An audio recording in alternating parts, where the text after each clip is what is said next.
Number one problem people come to us with is growth. They want to grow faster. You wish you could grow faster. How many of you are like that? We'd all, I think, like to grow faster, unless you're just totally overwhelmed. That's the second problem we deal with. That's not for today. Today's growth is really, and growth conversation is about like, why worry about growing if you can't hang on to people? If you can't hang on to that customer, then there's not much point in adding more of them in. It's true in lots of things, right? Let's not get better at hiring if you're churning the people out. So how do we hang on to the customers we have so that the growth that we're working on matters? If you want to get growing faster, hang on to what you already got and do a good job with that.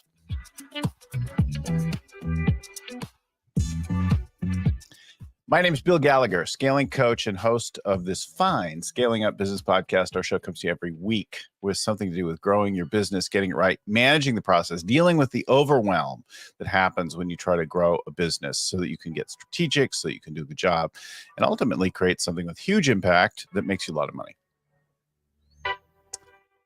Oh, you'll find over 500 episodes and more at scalingcoach.com or wherever you're getting this right now. Your LinkedIn, your Apple Podcasts, Facebook, YouTube, etc. So wherever you get it, like it, subscribe it, turn on the notifications. All that will make sure you don't miss an episode. And of course, you can go to scalingcoach.com for all the back catalog and to subscribe to our newsletter and get an update from us every couple of weeks and find out about all the other programs we have to help you grow and survive the growth process of your business.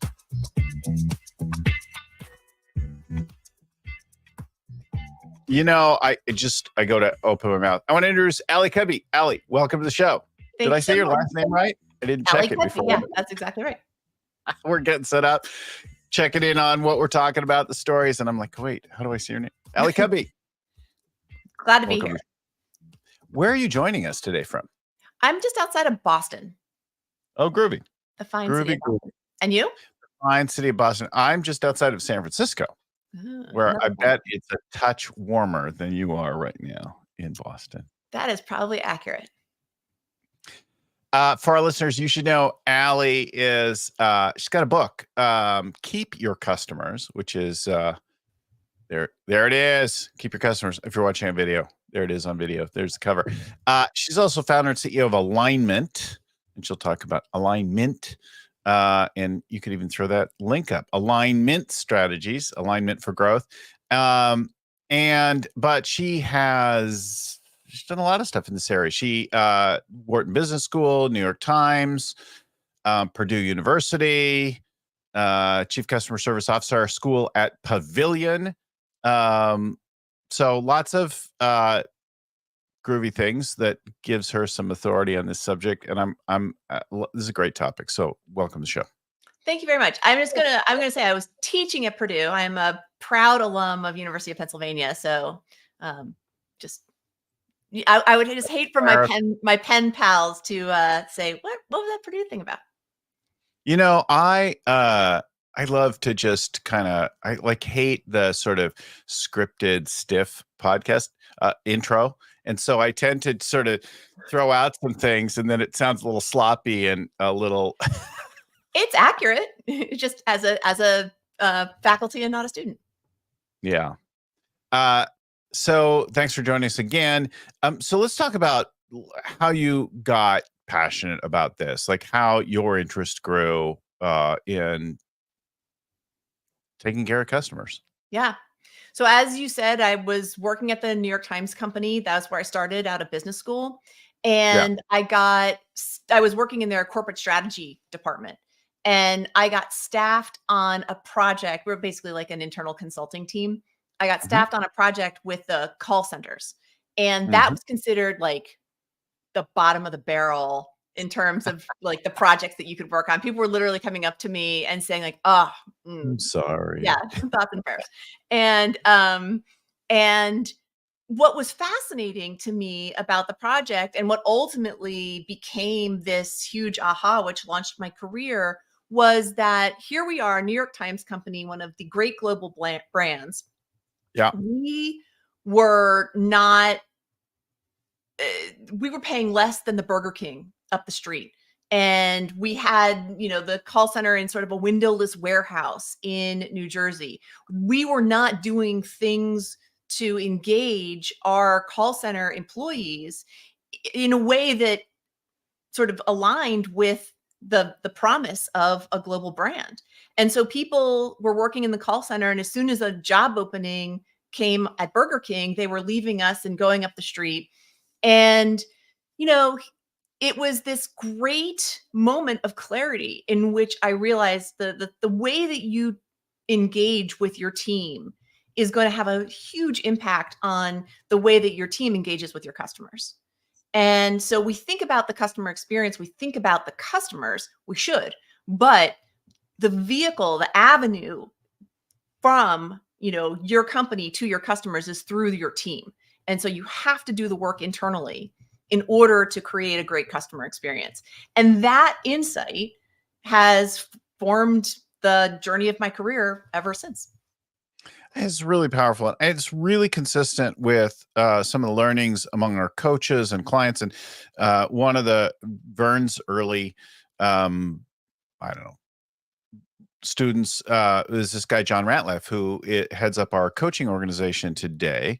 And John grew his call center business, Apple Tree Answers, enormously. And with a huge multiple, he exited relative to the industry on the fundamental breakthrough of like, the key to profitability and reduced turnover in the call center business is take care of your people, like love on your people, have them feel appreciated, because it is not what's generally considered a high level job, crappy chairs, crappy headsets in crowded offices and hours a day dealing with really unhappy people. And like the first thing is love on them, and then they'll love on people and it'll be profitable and the turnover will be lower, and that like everything changes, right? Absolutely. And some of the insights, some of the action steps, it's not about, very sophisticated steps. It's about, make people feel valued, pay more than the Burger King up the street.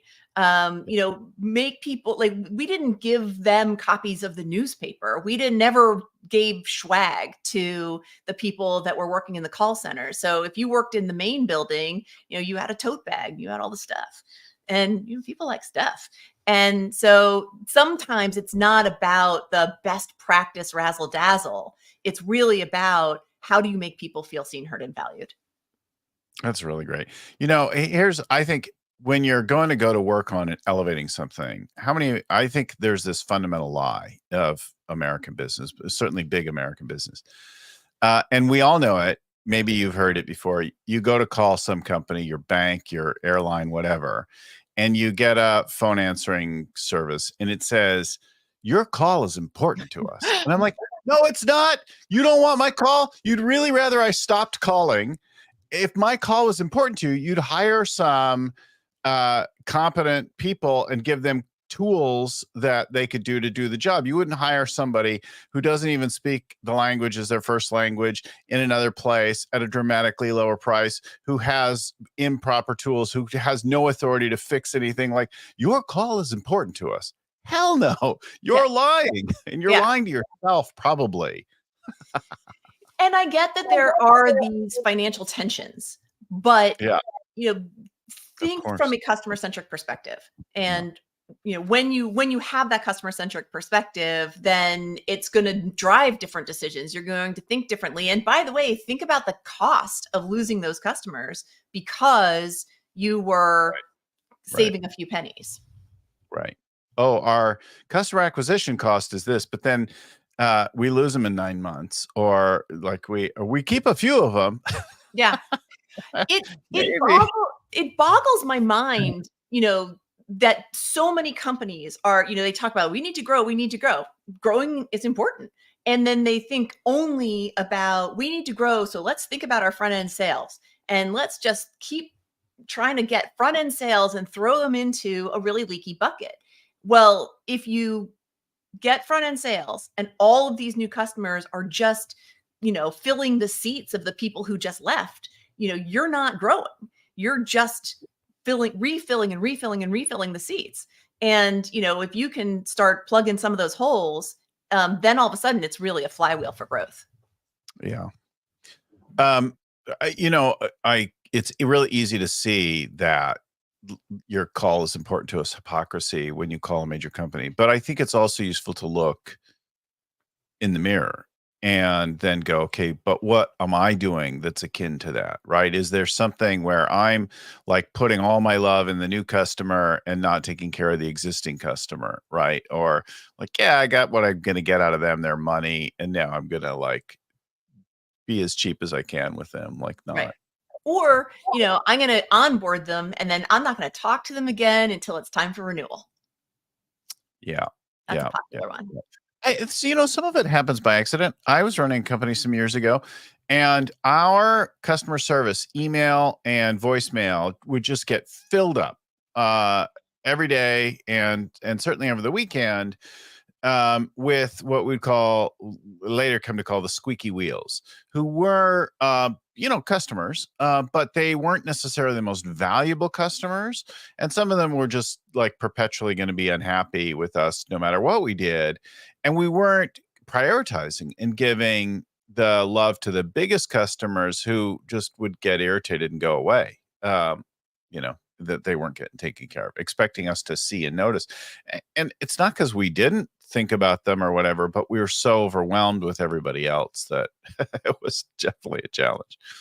Yeah, Right. and when you're always in fire drill mode, then it does get harder to think strategically about those things. And a lot of the times when I'm brought into companies, it's so that I can help companies get past fire drill mode and have that clear consistency, so that everybody inside the company knows what to do.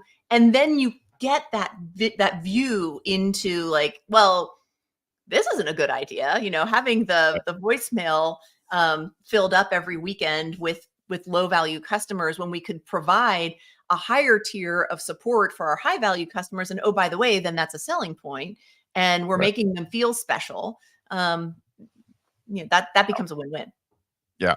Yeah. Well, we didn't stop taking care of people. What we did was just prioritize the others. So we created an active list of our top value customers that was updated by the system on the regular. So they're trailing 12-month billings. And then we just prioritize those based on their last contact in the CRM system. And so if you're in that top list and you hadn't been reached out in a while, we would call you and say, how are things? What are we doing? How can we help? Yeah. It was remarkable and then we called back everyone else in the order that we could get to them and that kind of thing. Talk about how your company evolved from doing fit training and certification to being more broadly around customer service. So, not just any fit training and certification, bras. So like I said, I started after Wharton at the New York Times Company, started working in this customer loyalty and retention thing, then took a very, very unexpected, weird left turn and created a bra fit training and certification company. And worked with people, with companies who are dedicated to the art and science of how a bra fits a woman's body. And it was a fascinating journey to create this bra fitting thing that ended up being the global leader in its niche. Very, very, talk about an inch wide and a mile deep. So what ended up happening was I would talk to my clients and I would say, how's it going? And they'd say, Ali, this is fantastic. My customers are crying tears of joy in the fitting room. Mm, And I would mm, say, that's amazing. mm, Now what are you going to do to make sure that those customers come back? mm, Like, how are you going to make sure that those customers come back and buy another bra in 6 months instead of 3 years, which is what a lot of women do? How do you make sure that when they come back and they buy that bra, that they come to you? And consistently, those companies didn't have an answer. They really thought that if they just kept giving good bra fittings, then they would, earn the loyalty that way. And I knew that that wasn't the case. I mean, you have to have a good fitting experience. That's the table stakes. But in yeah. order to get people to come back, you really need to have a thoughtful and consistent approach. And so I started working with some of my lingerie clients on this world of customer retention and customer loyalty that I had, sort of built my skill set up from in corporate, and ultimately evolved out of this sort of, sort of went from lingerie, did a lot of retail stuff, and then evolved. And really what I do now is more focused on B2B and, companies that have, more complex onboardings and implementations. But that was the evolution. It went from bras and bra fitting and online training to consulting with the lingerie industry to now doing what I do. The thing that that I'm struck by, like as a customer of anything, there's feelings, strong feelings about it, frustrations, desires, like all that kind of thing. And you go to a thing like a bra fit, and I've always been a man. But I have a mom, a wife, a daughter. Um, and I know how um beauty and appearance is so much more driving for women, and then to go in and to have something that's so out there in front and then not fit right and not feel good about yourself, and how deeply frustrating it can be to have a different body type and go into a place and be like, nothing makes me look good, nothing fits right, and the salesperson is just like, here's another thing, try this, Yeah. and getting impatient with you and not understanding. You try on shoes, like, oh, those tend to run a little narrow, and those are a little this, and those have good arch, and like whatever you kind of find your jam in the foot shoe department. You kind of know what's what. Same thing, I think, there, but now something way more sensitive around identity and appearance and self-esteem get wrapped up, right? Absolutely. Absolutely. And every time a woman goes into the fitting room, she's bringing all of the stories that she tells herself about her body, and they're not often positive.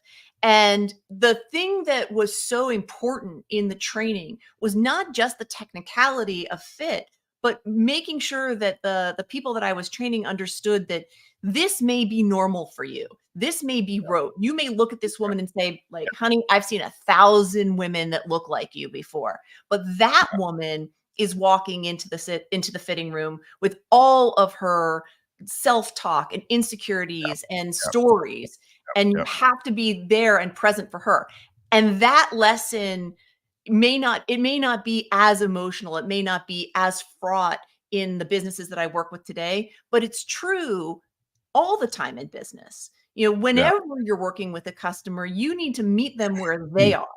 And you may be an expert, and you may be sort of laissez-faire about how you see the problem because you've seen it before. Like, you've been down this road. It's not your first rodeo. But if it's their first rodeo, then you have to be thoughtful from their perspective about their concerns and everything. Yeah. It's funny. I only have to think about that for a minute. Like, what's it like for them? What could that be? And then I feel something. Now, I don't know if it's accurate or not, but I like have some empathy and some compassion for what might be going on. And I have some caring, and I like it, and like, oh, I could feel, I could sense something.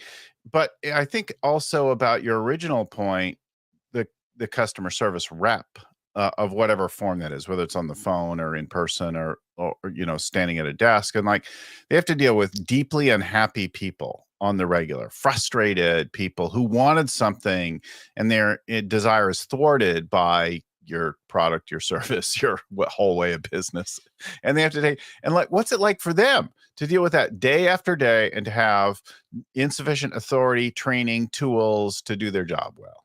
Right. Well, and then layer in one of the most unhelpful concepts in business, which is, the customer is always right. I think that the customer is not always right, and sometimes the customer is dead wrong. And you get these customers that come in with this tremendous sense of entitlement, and you have to give me everything that I want because the customer is always right, and I know that that's true. And not only is that not true, you can't run your business that way.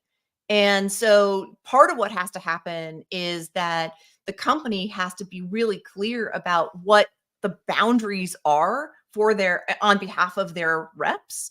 And it's not just call centers, it's any kind of customer success, customer support, customer service.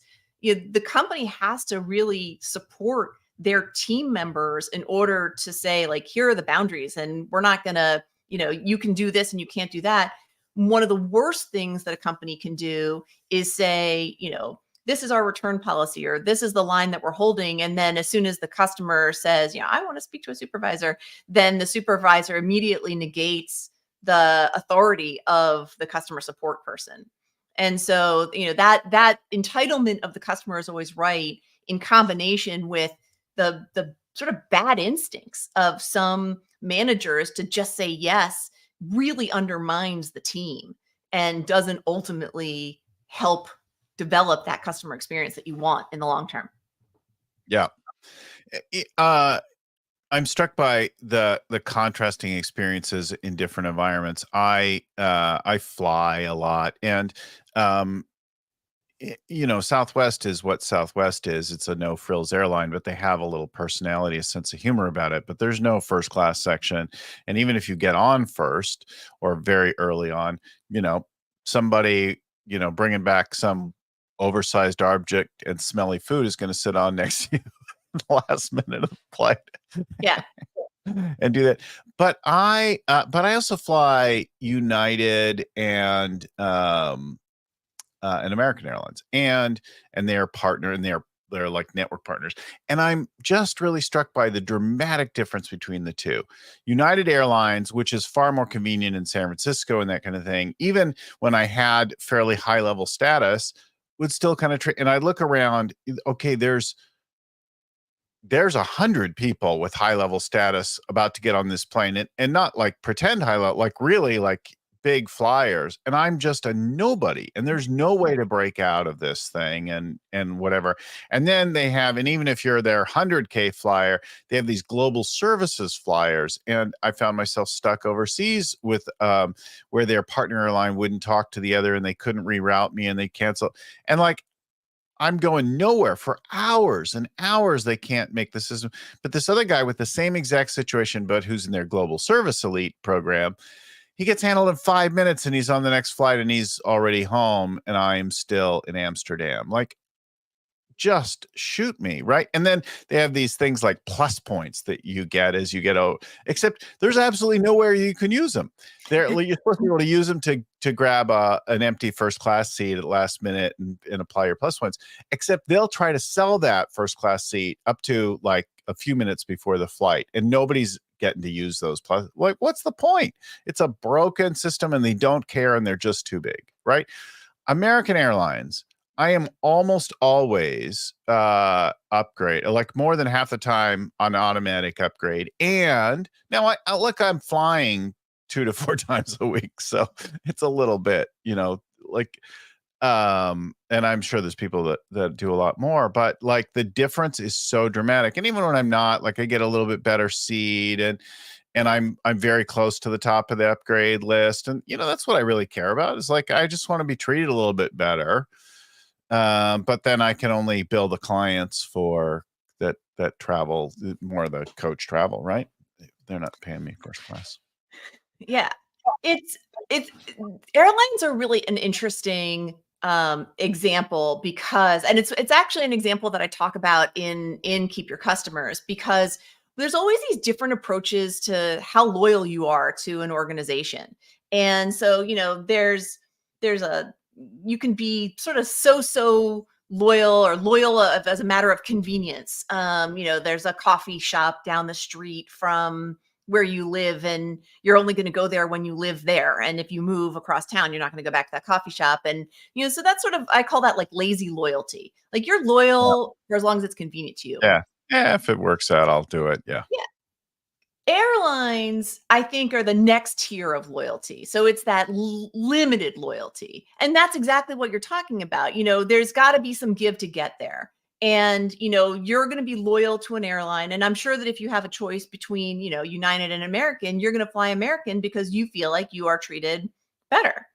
And, Yeah, so I'm going to go way out of my way. Now, will I spend double to fly American? No. Will I spend a few extra dollars? Yes. Will I take a slightly different time or that kind of thing? I will even do that, right? Right. And so I'm a Delta girl, and Delta Del- this year just Delta's great. sorry. Delta's great. They do a good job. They do a good job, and depends on your city and whether or not they are good in your city. Exactly. And your partners. And their partners. Mhm. But they changed their Sky Miles approach this year. And so Right. I've been sort of dedicated to Delta and building up my status. And they helped me out of a jam. Like, I was rerouted last year coming back from Brazil and did not in fact land in Miami and ended up in Fort Myer or something like that. And because I had status, I got helped faster. And so that was like, yeah, I want that. But Yeah. now I have to ask myself, okay, is it still worth it for me? Is this still a good deal for me? So I have loyalty to Delta only to a point, and that's sort of what you're talking to. I have Yeah. loyalty, Yeah. and so it's Yeah. that limited loyalty. And you could switch. Look, I chose to stay at Marriott some years ago, simply because they were the biggest, right? The most properties around the world. So I'm like, well, if I'm going to do something, I'm going to do the Marriott brands, and not right, the whole family of them. And I do that. But and then, I noticed that I'd have points, but if I tried to use the beach points in that time of year at some beach resort, no, those aren't available. If I tried to use the ski mountain resort in that, like, no, it wasn't available during ski season. I'm like, well, if you're not going to let me use my points in the time of year that I would want to go to that and take my business travel and then get some personal vacation travel, like, what's the point? And then pandemic happened and I didn't get traveling fast enough again, and they dropped me down 2 tiers. I'm like, all right, you guys are jerks. And I accidentally switched to Hyatt, and I'm like, oh my God, you actually really like the frequency of free nights and the upgrades and the suite, like night and day. There you go. I mean, and that's a perfect example. You thought you were loyal until they didn't show you the love. And then you're like, all right, well, I'm out. And then there Yeah. are probably companies that you are like ride or die for. Brands that you go the extra mile for, that you will tell your friends about, that you that is those are the companies where you have that lucrative loyalty. And Yeah. so from a company perspective, they want to be thinking about who are their lucrative loyal customers, who are their limited loyal customers, who are their lazy loyal customers. Because it's if you can tease out the difference between the person who's coming to you because you're convenient versus the person who's coming to you because they're really invested in the relationship, there's a Yeah. lot of profitability difference there. Yeah, it's interesting. The degrees of loyalty that are available, right? Like, I'm really invested and really loyal to all the Apple products now after years and years. And, I built up my reasons for doing it when I once was a little more open to a range of tech solutions. And now I'm like all in on that family. And I'm not, which doesn't mean that I don't ever have a problem, a thing that doesn't work or whatever, but I bend over backwards to make it work. Yeah. Apple's a really interesting example. I'm very loyal to Apple products. One of my professors from Wharton, Pete Fader, who's amazing, he talks about Apple as being like, they're really not a service. They're not that awesome with customer service. Oh no, they're often crap. Yeah. Yeah. It is less a customer experience driven company than a product experience driven company. And I think that's a fascinating difference. Yeah. Yeah. For me, it's the way the whole systems work together better.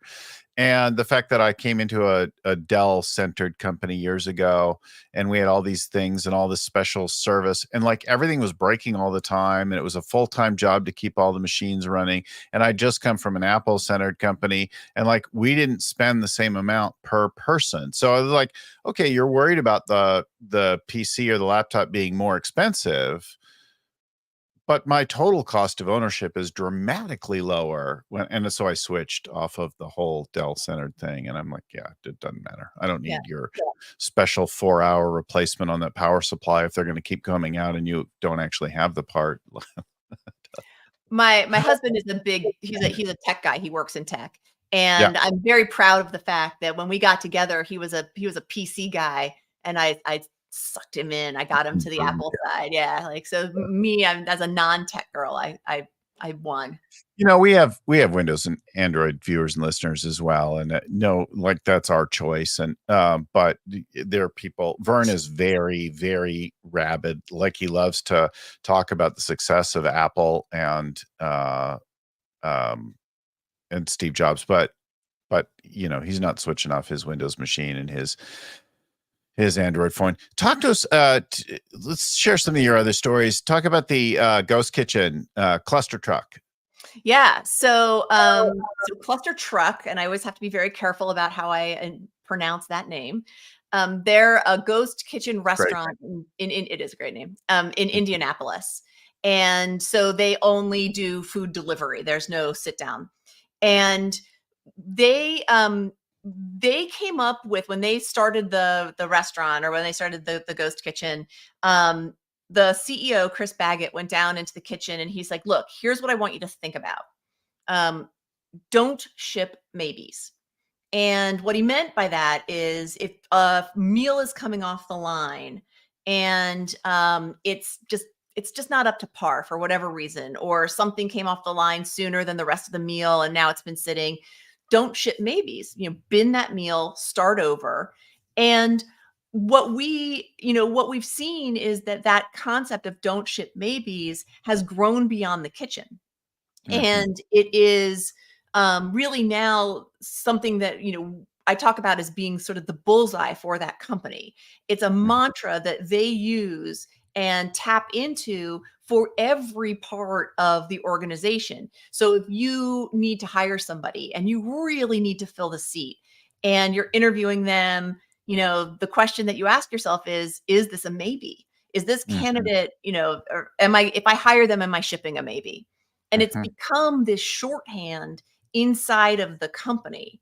And everybody can sort of use it to think about, like, how am I approaching this moment? If I get hit with a customer conversation and I'm not quite sure how to handle it, it's my touchstone. I can always go back to don't ship maybes.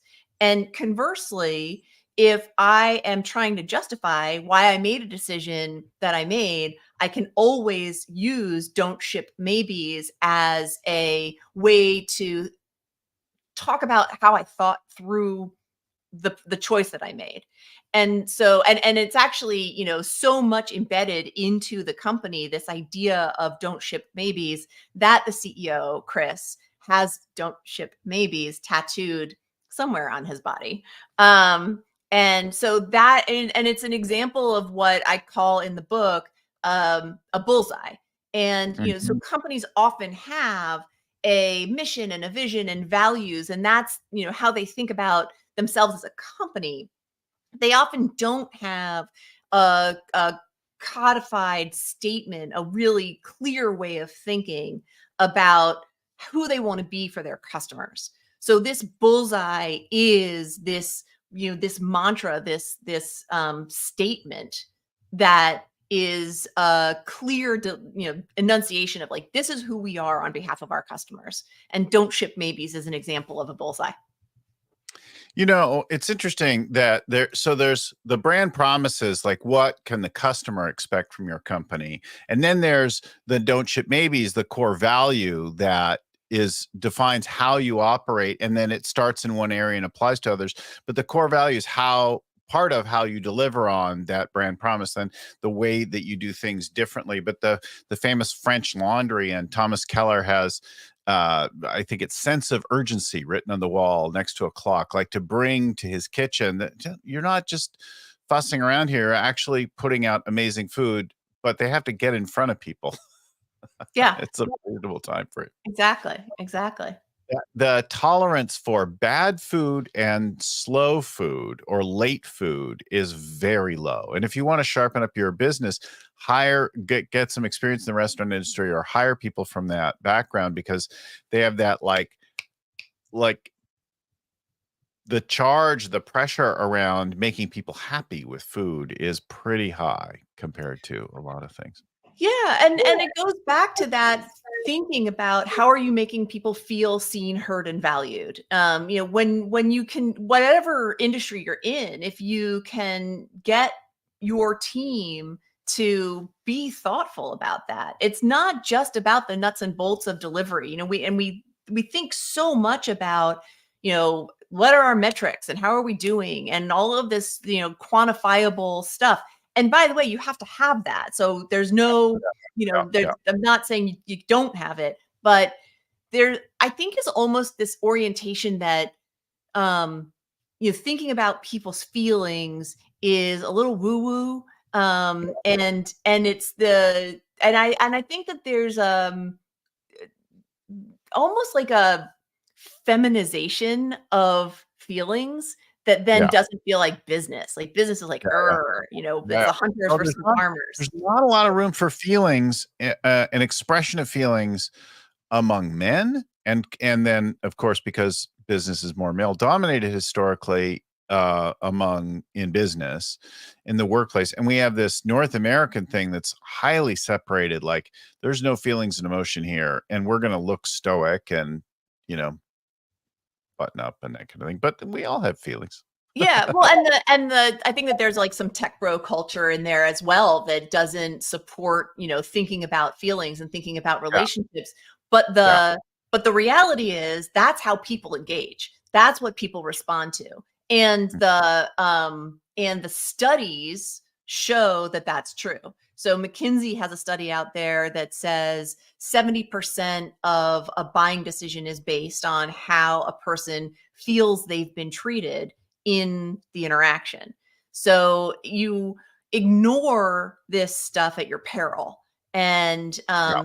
if you don't think about how to be customer centric, if you don't think about how to build relationships with your customers, if you don't think about how to cultivate long-term loyalty, then we're back to what we were talking about before. You're just filling the front end of your funnel and bringing in new customers just to have them churn out on the backside. And that's not good business. Well, I'm no neuroscientist and I'm not going to quote this right, but I would say that every decision and therefore every action starts with an emotion, with a feeling. And then we build rationalizations, justifications, things, in our upper frontal brains and describe them in words and put labels and things around them, but it started with a feeling of fear, of frustration, of hope, of like whatever, and that propels the decision and the action. And so if that's the case, then like being able to relate to the feelings of the employee, of the customer, of all that is that dealing then with the structural things, because Southwest Airlines last a little over a year ago had a famous meltdown, where their systems and the weather and all that stuff kind of came apart, and the people and the company who normally deal with a lot of little things with a great deal of flair and personality and that kind of thing lost their collective shit, and we're like, this company's screwed, and the company really had to dig out.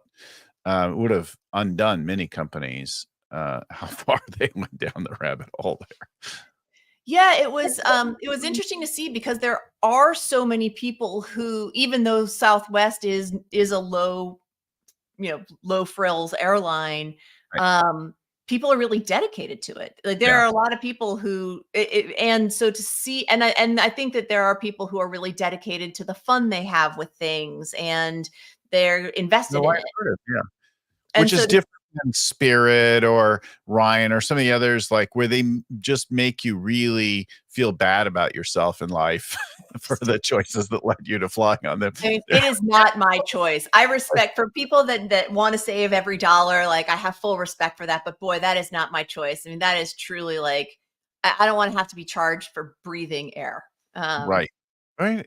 We're going to charge you for that boarding pass. We're going to charge you for wearing an extra sweater today. That whole kind of thing.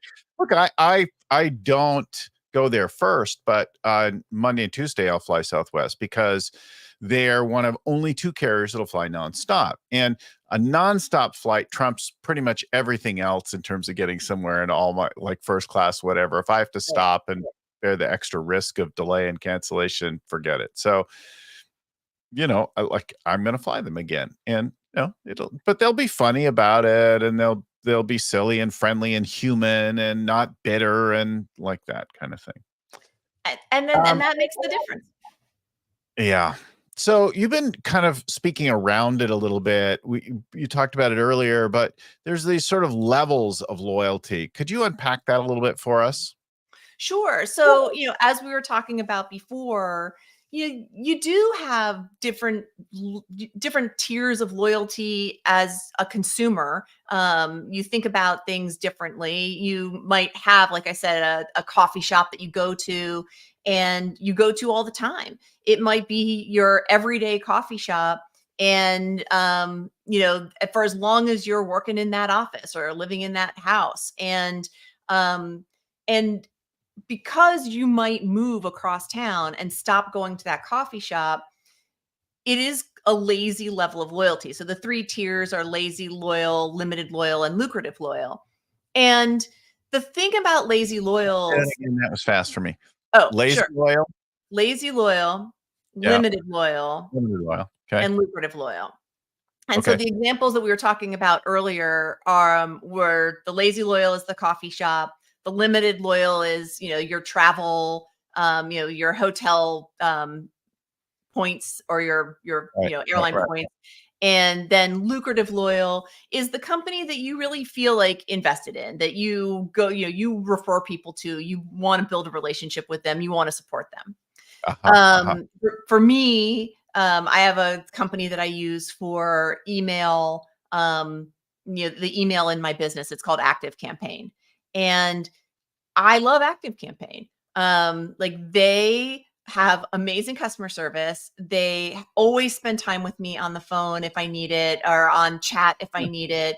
I know that I can get email automation services a lot less expensively today. I've been a customer of Active Campaign for a ridiculous number of years because it's not actually the best idea to like stay in one place. The technology is always changing and evolving, but I have really great preferential pricing because I've been around with them for a long time, and B, they always support me. And so I talk about Active Campaign as being a good company. I refer people to Active Campaign. I feel pretty dedicated to Active Campaign, and I don't ever think about changing who my email automation company is because I have other pressing things going on in my life. That's not a line item that I feel like I have to reevaluate. And so, when I'm thinking about what do I want to change in my business, that just never rises to the top. So, because I'm happy. So I'm a lucrative loyal for Active Campaign. And they do every so often, they do something really cool for me. Like, they once got in touch with me because I said something really nice about them, not even publicly. Like I gave good feedback to a customer service rep, and they picked my feedback and said, "We really liked your comment. Here's X number of dollars. Please go to our Active Campaign store and spend it on whatever like item you want." It was all Active Campaign branded stuff.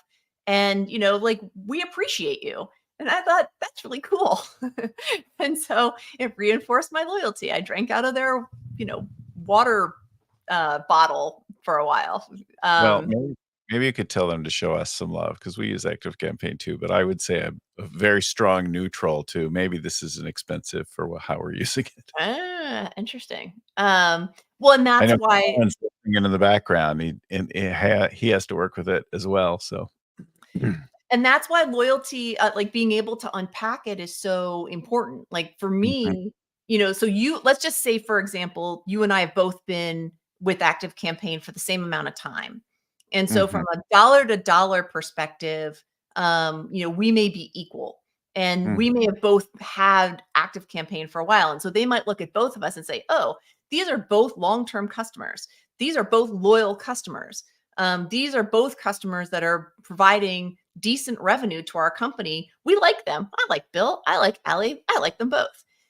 Mm-hmm. The difference is I'm talking about how happy I am with ActiveCampaign. And when my friends say, what do you use for marketing automation? I say, oh, I use ActiveCampaign and they're awesome.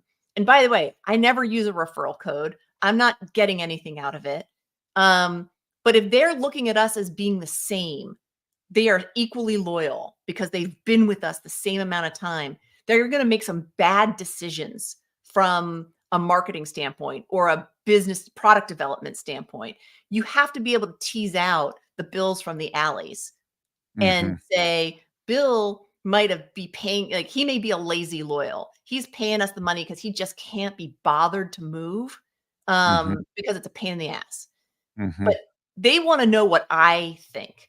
They really they should be trying to tap into my brain and say, we want more alleys. More alleys. Yeah. Yeah. 100% right. Like, how do we, instead of trying to figure out how not to lose other people, figure out who are these kind of people that really love you? How do you get more of those? Yeah. So we can throw up your Alignment for Growth link here as well. Here's the takeaways I got. Let me tell me if I'm missing something. So first of all is like, you want to hang on to your customers. It's a lot cheaper, better to keep a customer than it is to try to go sell more. And if you want to do that, you want to care about the customer, then you have to start by caring about your own people. Yeah. And I also kind of heard it like how are you designed strategically? Like how are you set up your systems? Did we miss anything there? No, I mean, that's really it. It's like, how do you create those playbooks so that your team has a clear and consistent path to success on behalf of your customers so that you can give them a great experience? Yeah, I think an awful lot of those the companies that we get frustrated with, you're talking to somebody who wants to give you excellent service today, sir, but they say like cutesy little things like that, but they have no ability to do anything. They're just reading a script. Their things don't work. They put you on hold. And like, so it doesn't really matter. Like that, love them, do whatever, hire good ones in state. I mean, in country, out of, but your systems are setting them up for failure. Yeah, absolutely. And that's what I help companies change. Yeah. Well, and you think about, like, we didn't touch on it, but one of the most remarkable companies for customer service is Ritz-Carlton, right? And their employees have some ridiculous latitude to just do anything to make it right for you, right? Yeah. Like, yeah, it's one of the things that they're famous for. And it's very empowering as an employee, right? If I feel like anybody in that company can go the extra mile on behalf of a customer, and that is very empowering. And so it goes back to that concept of how are you making people feel seen, heard, and valued, both in your organization and on your customer side. All right. Our guest, Ali Cudby. Ali, thank you for joining us today. Her book, Keep Your Customers, the company Alignmint. Keep Your Customers, Alignment, alignmentforgrowth.com. Thanks so much for joining us. Big shout outs and thanks to my friend and mentor, Vern Harnish, who created the whole scaling up framework that we use at the core of our business and that the show is all about. To the folks at StoryOn who produce our show and get our guests ready and all that stuff in and out every week. The editing happens at Podfly Productions. Thanks again, everyone, for watching, for listening. Until next time, keep scaling up. Bye-bye.